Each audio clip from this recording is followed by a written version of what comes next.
My husband's estate, valued at $80 million along with this house, will be inherited by me as we have no children. My sister-in-law's demeanor is always a challenge to contend with. My name is Emma, a 45-year-old who works part-time. My husband and I are blessed with 2 sons, one a senior and the other a sophomore in high school. The elder one is currently preparing for his college entrance exams, aspiring to follow his passion for law. His ambition was ignited at a tender age, likely influenced by my brother Oliver, who is a seasoned lawyer. A few years back, Oliver established his own law firm, which my eldest son admires greatly. From his early years, my son demonstrated a knack for academic excellence, a trait that Oliver wholeheartedly encouraged upon learning of his nephew's aspirations. Whenever they meet, my son reaffirms his goal to emulate his uncle's legal career, to which Oliver responds with a warm chuckle, urging him to swiftly pursue his dreams and walk in his footsteps. When my brother, who was married but childless, came to visit, he delighted in playing with my sons and showering them with affection. His wife, a woman a decade his junior, kept her distance from our family, rarely gracing our home with her presence. As a result, our interactions with her were few and far between. My brother and I endured the loss of our parents at a young age, leading him to step into a parental role when I was on the brink of marriage. Soon after my wedding, he followed suit and tied the knot himself. My husband and I felt reassured when we learned of my brother's intention to marry a younger woman. However, upon meeting his fiancée, I was taken aback by her perpetually sullen demeanor. We had anticipated joyous exchanges, considering she was about to marry into our family, yet her expression remained persistently glum as she regarded us. In the presence of my brother and his fiancée, I offered a superficial compliment, saying, "You two make a great pair." Yet my true sentiments emerged only in the quiet moments at home with my husband. I couldn't shake off the curiosity about why she seemed so discontented. As their marriage was sealed, my husband echoed my concerns, remarking with a hint of worry, "She didn't seem particularly joyful as a bride. It's a bit concerning, isn't it?" Shortly before their wedding, my brother tied the knot with his 10 years younger fiancée. To celebrate, my husband, our children, and I paid them a visit at their newly acquired house. The grandeur of the place left me in awe, a testament to my brother's success as a law firm owner. However, the absence of my sister-in-law raised eyebrows.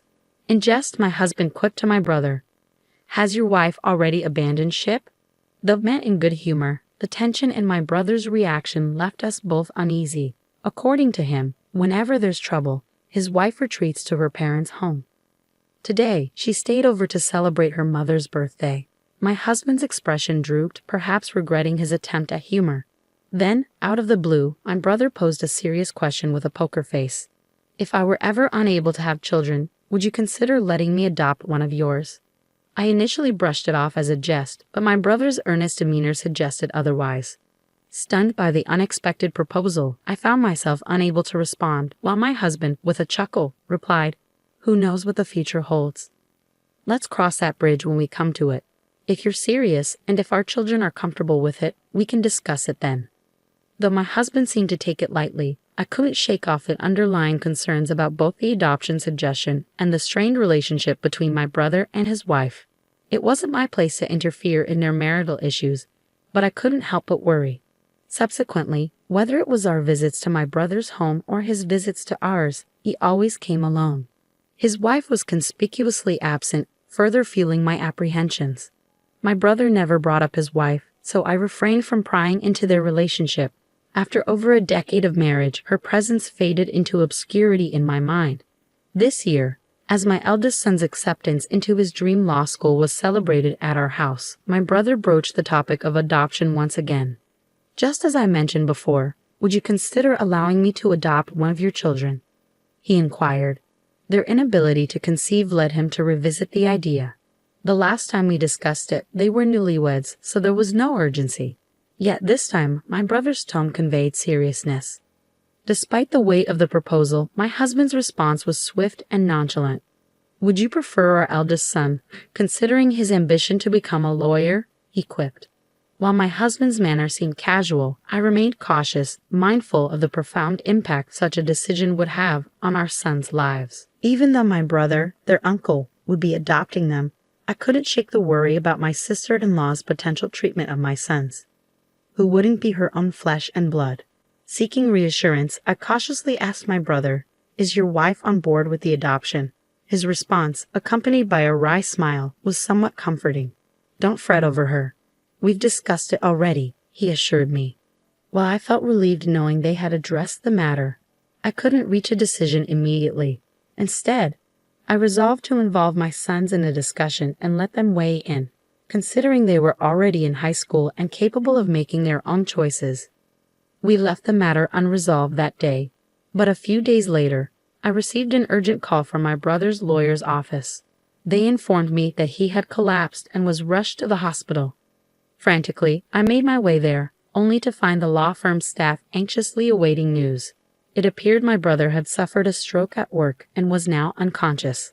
Once I arrived, the law firm staff departed, leaving me to confront the worrying situation alone. The law firm staff also mentioned they couldn't reach my sister-in-law. I tried calling the landline, but received no answer, and I didn't have her cell phone number. Eventually, my husband and younger son arrived, but still there was no luck reaching her. It was my younger son who stumbled upon a smartphone amidst my brother's belongings. With some effort, we managed to unlock it and began searching for her contact details. When she finally picked up the call from that phone, her response was laced with anger. "I warned you not to call again. I'll take legal action," she snapped.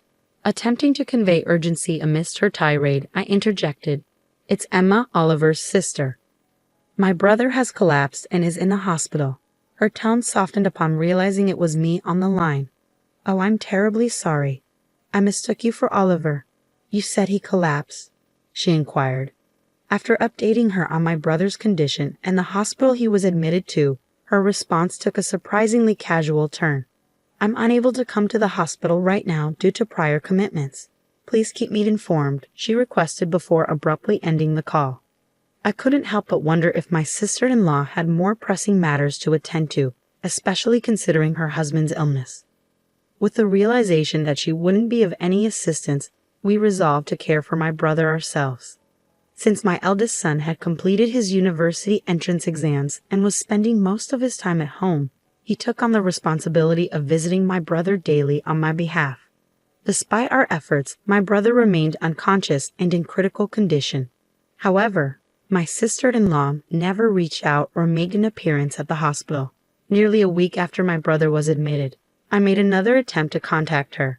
This time she answered the phone promptly, her tone oddly cheerful. "What's the matter? Is he dead?" she exclaimed, lacking any semblance of empathy. Struggling to contain my anger, I responded calmly, "He's still alive. Why haven't you visited him at the hospital?" Her response, dripping with indifference, only fueled my frustration. "I'm neither a doctor nor a miracle worker." "There's nothing I can do for his recovery," she retorted dismissively. Her callous demeanor pushed me over the edge and I hung up the phone, unable to suppress my growing rage. Suspicions began to brew within me regarding my brother's motives for wanting to adopt one of my sons. It dawned on me that perhaps he had resigned himself to the idea of not having children with his wife, indicating possible discord in their marriage. Curiosity led me to inquire about how they met after their marriage was finalized, to which my brother revealed they had been introduced through a marriage counseling agency. The revelation stirred a mix of emotions within me, especially the notion that my sister-in-law may have married my brother solely for the security of his profession as a lawyer and the promise of a comfortable life. This thought fueled my indignation further, but when I confided in my husband, his response cut deeper. If Oliver were to pass away in his current state, his wife would inherit the entire estate given their lack of children, he remarked callously. As my brother joined us to celebrate my eldest son's recent achievements and broach the topic of adoption, I couldn't shake the suspicion that perhaps his interest stemmed from considerations of inheritance rather than genuine familial intentions. I wish I could have reached a decision then and there, but the situation left me feeling powerless. After my brother's departure that day, I casually broached the topic with my two sons. To my surprise, my younger son expressed eagerness to be adopted, viewing it as a ticket to an easier life under Oliver's wing. Unlike his older brother, he seemed content to go with the flow, lacking clear aspirations for the future. I had anticipated my eldest son, who admired his brother, to follow suit, but his response caught me off guard. "I don't want to be adopted," he declared firmly. "As the eldest, it's my responsibility to take care of you, Mom, and Dad." His words filled me with pride, yet I couldn't shake the feeling that my eldest son, with his ambition to become a lawyer, was the more suitable candidate for adoption. Although I longed to initiate the adoption process on behalf of my unconscious brother, the circumstances thwarted my efforts. Despite my reluctance to claim any share of my brother's inheritance, I couldn't bear the thought of a single penny falling into the hands of my sister-in-law, who seemed to be eagerly awaiting his demise. I could only hold on to the hope of my brother's recovery, but it never came to fruition. Days later, he passed away, leaving me with the solemn duty of informing my sister-in-law. "My brother has passed away. Can we arrange a funeral?" I conveyed the somber news. To my surprise, her response was oddly cheerful. "You have the final say. Just please don't involve me in any formalities," she replied before abruptly ending the call. Feeling a surge of frustration, I held back my emotions as my husband and I took charge of planning the funeral. With assistance from the law firm's staff, we navigated through the arrangements. While my husband expressed concerns about the firm's future, my brother had already ensured its stability by entrusting its management to a capable individual. Thus, the firm would continue to operate seamlessly as a corporation. At the funeral, the turnout was overwhelming, with countless wreaths brought in to pay respects.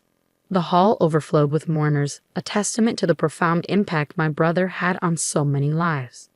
As the funeral unfolded, I found myself once again marveling at the incredible person my brother had been. Alongside me, my son lent a hand in the somber proceedings. However, his mood darkened upon witnessing the notable figures in attendance, presidents of major corporations, politicians, and other dignitaries. "I should have been the one adopted," he lamented bitterly.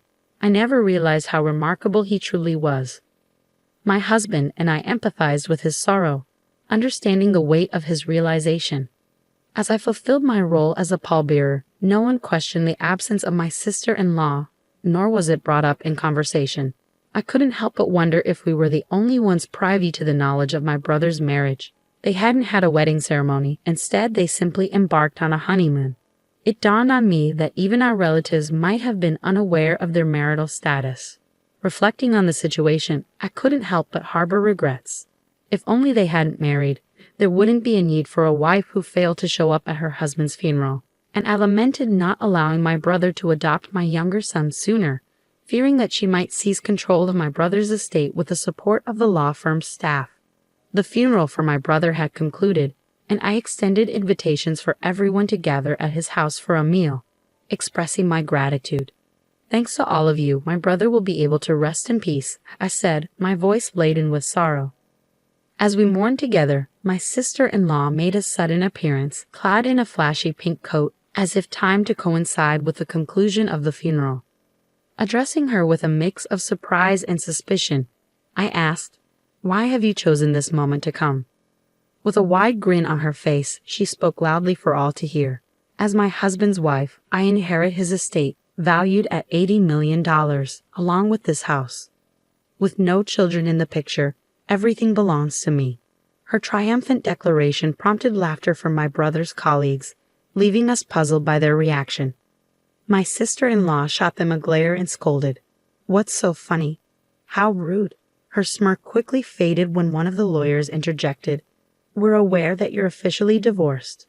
The revelation hit me like a thunderbolt. "You were divorced?"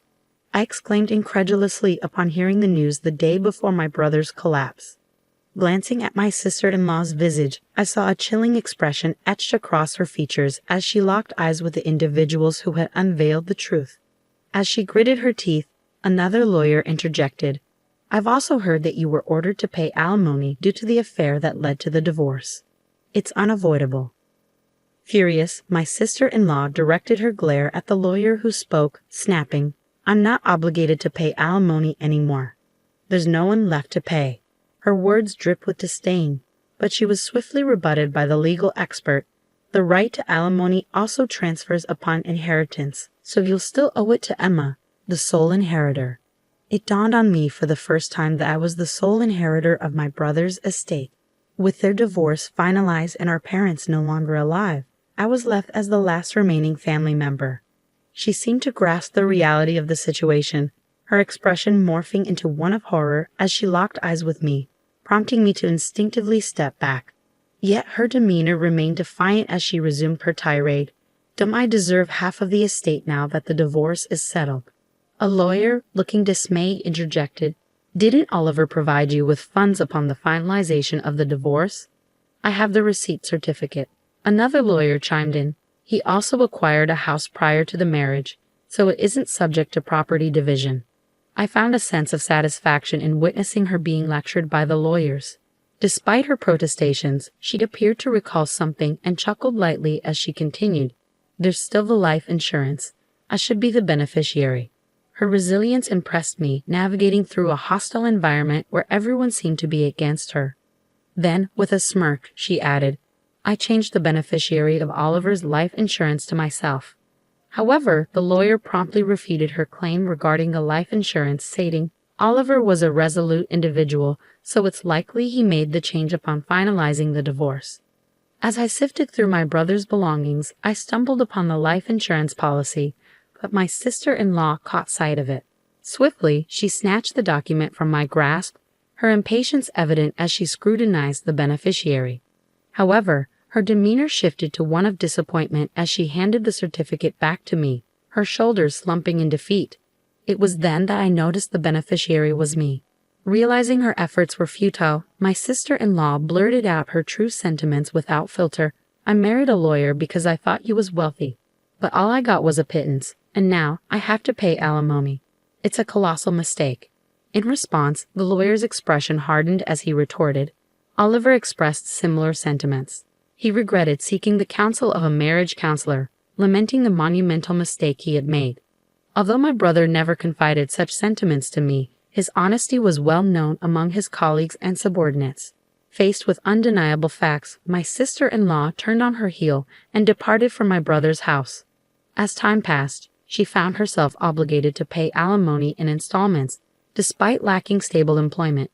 Desperate to fulfill her financial obligations, she hastily sought out employment opportunities. However, her lack of commitment led to a string of short-lived jobs.